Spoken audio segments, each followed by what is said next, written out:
بسم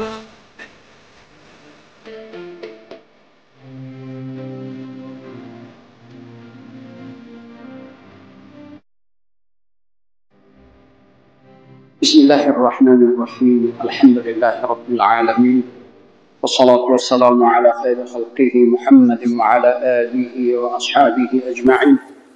السلام عليكم ورحمة الله تعالى وبركاته. رضونا الإسلام الرجور من مهم برکت رمضان برای همه ما و شما، اهل خانواده و پیوندان و فرزندان و امت اسلامی مبارک و برکت بگرداند و پروردگار رو شکر بگوییم که ما و شما رو باز به این ماه مبارک رمضان رسونید. بعضی از برادرانمون بودن در صف ما و شما که فعلا دیگر نیستند، رفتن زیر خاک. و این ماه مبارک رمضان برای امت اسلامی، برای هر مسلمان یکی از بزرگترین فرصت و بهترین فرصت است که باید مسلمان غنیمت بداند و این ماه رو با طاعت عبادت و طلب رحمت و مغفرت برای خود و برای پدر و مادر خود و برای اهل و خانواده و همسر و شوهر و فرزندان و پیوندان و دوستان و امت اسلامی طلب رحمت و مغفرت از پروردگار کند و ماه اجابت دعا هست. حالا متاسفانه گاه میبینیم که بعضی از نفرانی که مشکلی در زندگی دارن، پیش این و پیش اون و پیش هر کس و پیش حتی خودشون هدیت فالبین و جادوگر، از اونی که پیش هر فالبین و پیش هر جادوگر دیگر برای براریکار و برای کیمچی می رود مسلمان. ماه مبارک رمضان ماه اجابت دعا هست. فرصت مناسب است که هر مسلمان باید مستقیما با پروردگارش راز و نیاز بگرد وقتی اجابت دعا هست. نمیدونم برای چی به خود باور ندارد و یک فالبین باور میکند، پیش فالبین میرود که شایشکار یا که تینچی یعنی در فند و فریب اون میزند. در این ماه مبارک رمضان ما اجابت دعا هست. وقتی مسجد آمده بسیار خواهش میکنم الحمدلله اکثریت کلی نمازگزاران سن جوان ها آداب دارن، اخلاق دارن، تازگی رعایت میکنن، آدابی مسجد، آدابی نمازگزار، این همه رعایت میکنن.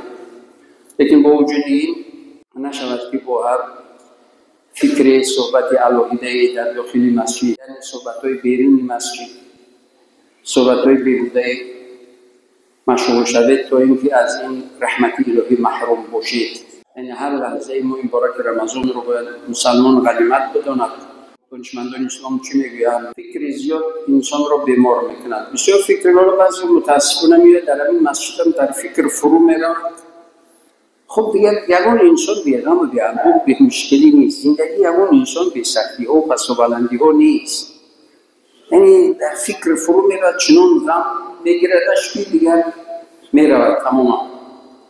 برای همین دانشمندان اسلام میگویند که فکر زیاد انسان بیمار میکند. فکر زیاد انسان بیمار میکند. غم زیاد. مولانا میگوید که بگو دل رو که گرد غم مگردد، که زیر و غم بخوردن کم مگردد. دل بگو غم نخور، پروردگار دارم. این همه مشکلی هایی که هست، این مشکلی ها رو برای امتحان کردن هم آوردگی است. این برای من فرصتی بهترین است.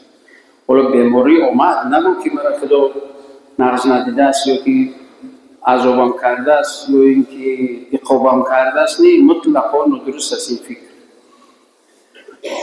وقتی که بیمار شده، این حالت مخصوص است که پروردگار به این بیماری میخواهد برای چقدر خیر و برکت دنیا و آخرت، سعادت دنیا و آخرت رو برایت عطا کند. که یک مشکلی زندگی بلات آمد، مصیبتی آمد، نگو که بلا مصیبت آمد، بگو که عنایت و رحمت الهی با من هست.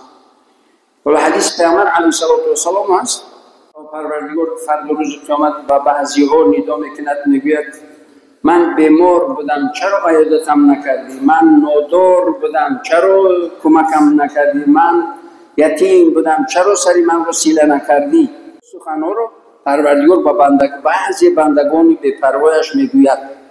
میگه پروردگار ما در دنیا توان دیدن تو رو نداشتیم، چگونه بیمار بودی که ما میرفتیم عیادتت میکردیم، یا که یتیم می بودی که سرت سیله میکردیم، یا نادار بودی که کمک میکردیم؟ چگونه میگه فلانی از نزدیکانت شناسانت در بیمارخانه بود، چرا نرفتی عیادتش نکردی؟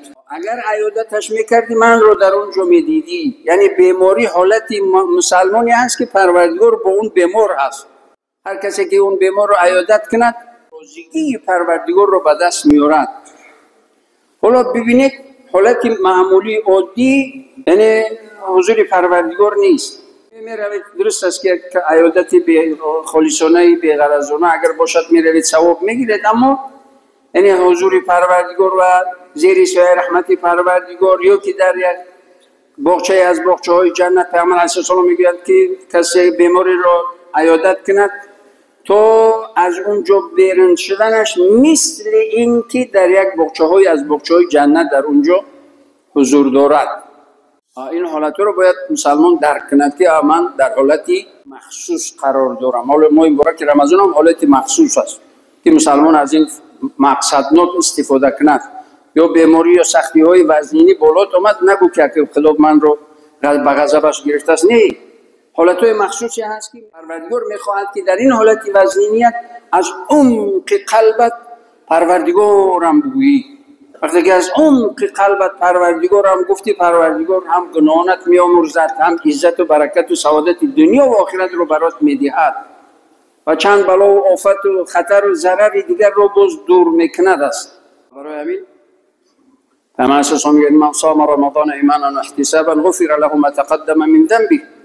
کسی که ما این مبارک رمضان رو از روی ایمانداری، اخلاص، اعتقاد، طلب رحمت و مغفرت و خیر و پاداش الهی روزه بگیرد خالصا لله، از تمام گناه پاک می شود.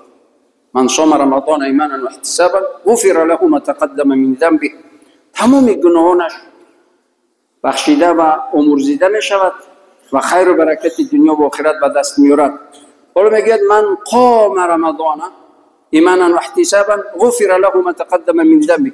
کسی شب‌های رمضان رو قیام کند، یعنی نماز تراویح رو با آداب، با اخلاق، با رعایت، یعنی آرامی، خاموشی، یعنی نماز تراویح رو با همه آداب‌هایش انجام بدهد، از تمام گناه پاک می شود و پروردگار برایش خیر و برکت و رحمت و مغفرتی زیادش را عطا میکند.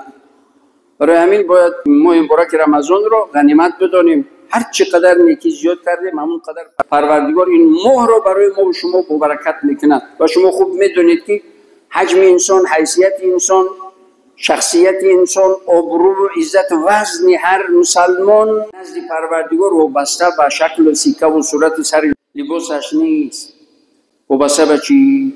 به عملهایش، عبادتهایش، نیکیهایش، وابسته به این است. برای همین دعا کنیم پروردگار رو این ماه مبارک رمضان رو مبارک با برکت، پروردگار همه ما رو در این ماه مبارک رمضان از گناه و از لغزش و از تمام گناهان و از همه معصیت‌های انجام داده امان پروردگار همه ما رو پاک بگردان. این ماه مبارک رمضان رو با تمام برکتش و با تمام فیض و خیر و برکت و فضلش نصیب روزی امان بگردان.